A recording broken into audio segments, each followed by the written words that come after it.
மார்கழி 26ஆம் நாள். திருப்பாவை பாசுரம் 26. ஆளினிலேயே அருள் செய்வாய். மாலை மணிவண்ணா மார்கழி நீராடுவான்.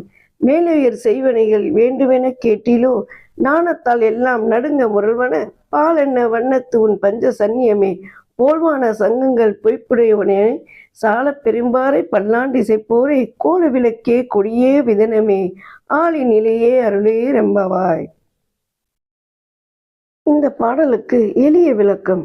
ஆயர் மகளில் விரும்பியது போல கண்ணன் சீரிய சிங்கத்தனத்தில் அமர்ந்து விட்டான். என்ன உங்கள் வேண்டுகோள் என்று கேட்டான். பெண்கள் பேசுகிறார்கள். திருமாலே, எங்களிடம் பேரன்பு கொண்டவனே, ரத்தினம் போன்ற அழகுடையவனே, மார்கழி நோன்புக்கென நாங்கள் புதிதாக ஒன்றும் கேட்க போவதில்லையே. நம் முன்னோர்கள் விதித்துள்ளபடி சில பொருட்கள் வேண்டும். அவற்றை பட்டியலிடுகிறோம், கேட்டுக்கொள். உலகமெல்லாம் நடுங்கும்படி ஒலிக்கு வல்ல உனது பஞ்சசன்னத்தை போன்ற பாலின் நிறமுடைய வெண் சங்குகள் வேண்டும்.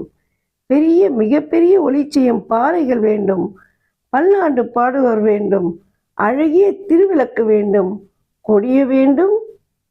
அதிகாலை பணிக்கு பாதுகாவலாக மேல்கட்டி விதனம் வேண்டும். முன்பு ஆளின் நிலையில் பாகலனாக இருந்தவனே, இவற்றை எங்களுக்கு அருள வேண்டும்.